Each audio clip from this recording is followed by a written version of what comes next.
One can count the seed after cutting an apple, but no one can count how many apples are in a seed. With this wonderful quote, I, Dr. Akanksha Agrawal, warm welcome to my channel, Craft Karma Inc. Let's discuss today's lesson, that is tense. What is tense? Tense is the expression of the time of an action and the degree of its completion. जैसे आप सभी कोई जानते हैं, tense को हम पहचान कैसे सकते हैं? उसके सब्जेक्ट से, उसके वर्ब से और उसके ऑब्जेक्ट से। हम सब्जेक्ट को क्या कहते हैं? कर्ता, वर्ब को क्रिया और ऑब्जेक्ट को कर्म। इन तीनों से हम टेंस को पहचानते हैं और हर सेंटेंस में ये तीन चीज होती ही हैं। इसी से सेंटेंस का फॉर्मेशन होता है। चलिए अब आगे बढ़ते हैं। Subject in any sentence is the one who is talking about और the one who does the work. Verb या क्रिया। Verb in a sentence is said to be the work that is done. Object, object को हम क्या कहते हैं? कर्म। Object in any sentence is that on which the action has an effect or on which the action is done. Let's understand with a small example. First, Ram eats fruit. Ram फल खाता है। इसमें हमारा सब्जेक्ट जो है वो राम है, eat जो है वो हमारा वर्ब है और ऑब्जेक्ट हमारा फ्रूट है। वैसे ही दूसरा एग्जाम्पल लेते हैं। He is going to the market. He जो है वो हमारा सब्जेक्ट है, गोइंग जो है वो हमारा वर्ब है और मार्केट जो है वो हमारा ऑब्जेक्ट है। थर्ड एग्जाम्पल लेते हैं। Radhika was sleeping. यहाँ राधिका जो है वो सब्जेक्ट है, स्लीपिंग जो है वो हमारा वर्ब है और इस सेंटेंस में कहीं पर भी ऑब्जेक्ट नहीं है। अब हम आगे बढ़ते हैं और जानते हैं how to identify the tense in a sentence. इन सब चीजों को जानने के लिए हमें पहले ये जानना रहेगा कि काइंड ऑफ टेंसेस क्या हैं। तो पहला है प्रेजेंट टेंस, सेकंड है पास्ट टेंस, थर्ड है फ्यूचर टेंस। आगे बढ़ते हैं। प्रेजेंट टेंस या पास्ट टेंस या फ्यूचर टेंस, इनको हम कैसे पहचान सकते हैं? इसको हम हिंदी में प्रेजेंट टेंस को वर्तमान काल बोलते हैं, पास्ट टेंस को भूतकाल बोलते हैं और फ्यूचर टेंस को भविष्य काल बोलते हैं।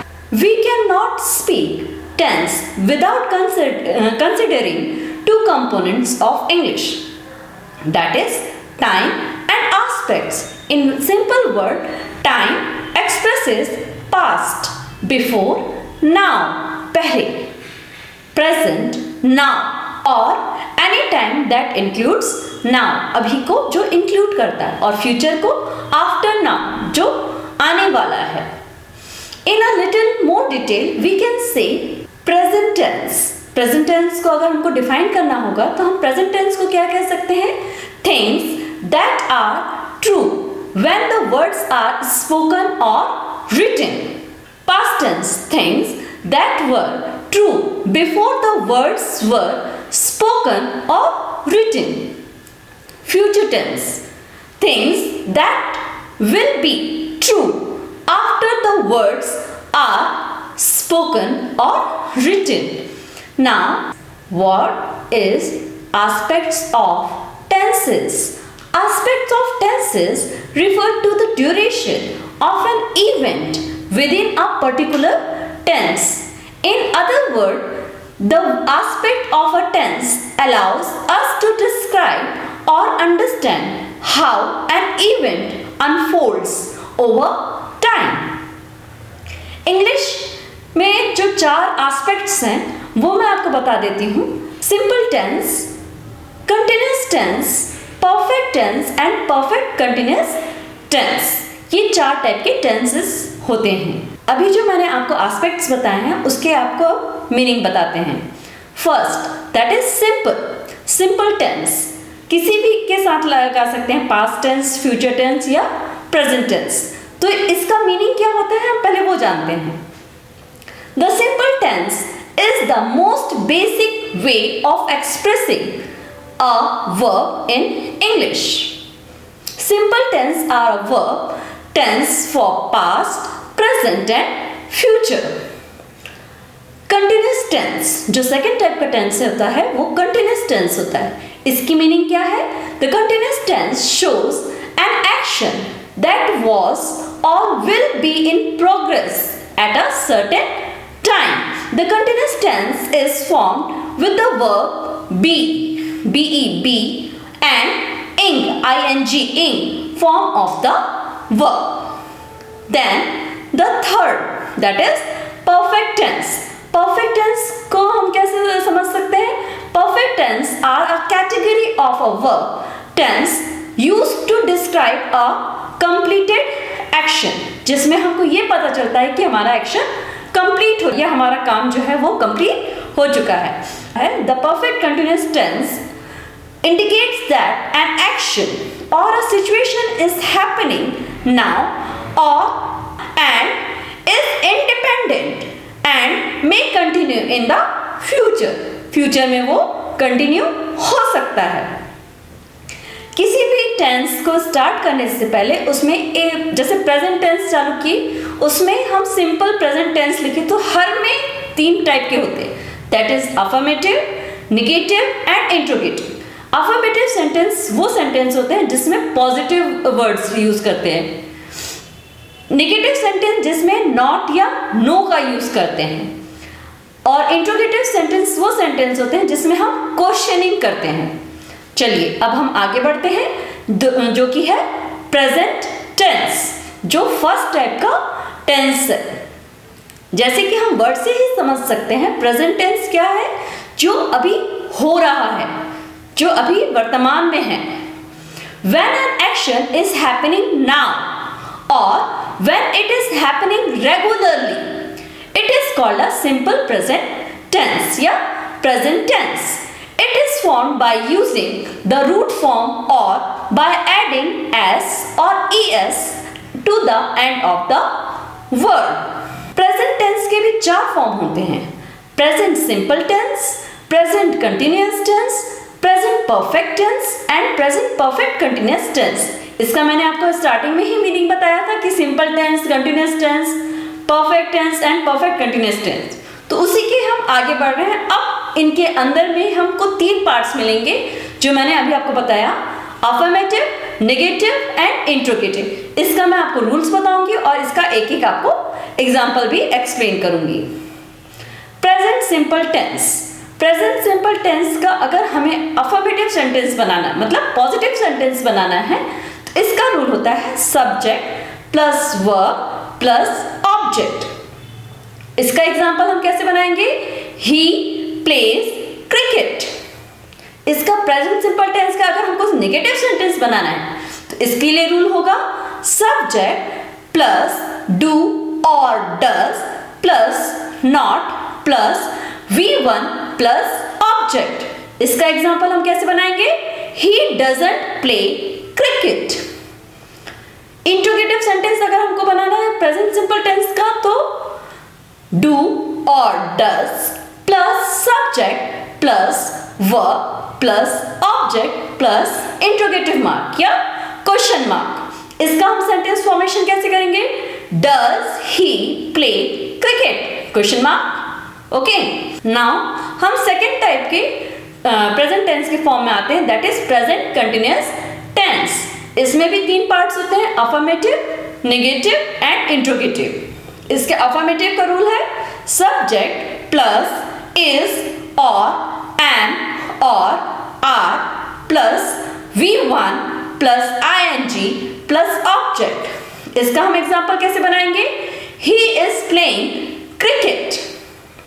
सेकेंड, नेगेटिव अगर सेंटेंस बनाना है इसका हमको प्रेजेंट कंटिन्यूअस टेंस का तो इसके लिए रूल क्या होगा? सब्जेक्ट प्लस इज और एम और are plus not plus V1 plus ing plus object. तो हमारा इसका एग्जाम्पल कैसे बनेगा? He is not playing cricket. अगर हमें प्रेजेंट कंटिन्यूअस टेंस का इंट्रोगेटिव सेंटेंस बनाना है तो उसके लिए रूल क्या होगा? is, or, am, or, are plus subject plus V1 plus ing plus object plus question mark. इसका एग्जाम्पल कैसे बनेगा? Is he playing cricket? Question mark. आ रहा है आपको समझ में? I hope so. अब हम आगे थर्ड फॉर्म प्रेजेंट टेंस का पहुंचते हैं जो कि है present perfect tense. Present perfect tense के अंदर भी तीन पार्ट्स है, अफर्मेटिव सेंटेंस, नेगेटिव सेंटेंस है, इंट्रोगेटिव सेंटेंस। अफर्मेटिव सेंटेंस का रूल क्या होगा? Subject plus has plus have plus V3 मतलब वर्ब का थर्ड फॉर्म प्लस ऑब्जेक्ट। इसका हम एग्जांपल कैसे लेंगे? He has played cricket। Present perfect tense का हमारे को एग्जांपल कैसे बनाएंगे? नेगेटिव में अगर बनाना है तो उसका रूल क्या होगा? सब्जेक्ट प्लस हैज और have plus not plus V3 plus object. तो इसका एग्जांपल कैसे बनेगा? He has not played cricket। Okay, now present perfect tense का अगर हमको इंट्रोगेटिव सेंटेंस बनाना है तो उसका रूल क्या है? हैज और have plus subject plus V3, यहां पर V3 plus object plus question mark. ये इसके रूल्स हैं। और इसका एग्जांपल कैसे बनेगा? Has he played cricket? Question mark. समझ में आ रहा है? परफेक्ट प्रेजेंट परफेक्ट टेंस का ये एग्जांपल हुआ। अब हम fourth form, last form present tense के आ रहे हैं, वो है प्रेजेंट परफेक्ट कंटिन्यूअस टेंस। जैसे मैंने आपको पहले भी बताया था, कंटिन्यूअस मतलब हो रहा है। परफेक्ट कंटिन्यूअस टेंस, इसका अफर्मेटिव सेंटेंस कैसे होगा? इसका रूल क्या है? सब्जेक्ट प्लस हैव और have plus been plus V1 plus ing plus object. इसका example he has been playing cricket। Present perfect continuous का नेगेटिव सेंटेंस अगर बनाना है तो इसका रूल क्या होगा? सब्जेक्ट प्लस हैव और has plus not plus been plus V1 plus ing plus object. इसका एग्जांपल कैसे बनाएंगे? He has not been playing cricket। Perfect continuous tense का अगर हमें इंट्रोगेटिव सेंटेंस बनाना है तो उसके लिए रूल्स है हैज और have plus subject plus been BEEN been plus verb first form V1 plus ing plus object plus question mark. इसका हम सेंटेंस फॉर्मेशन कैसे करेंगे? Has he been playing cricket? Question mark. I, Dr. Akanksha Agarwal, conclude this lesson. I hope you all enjoy with me.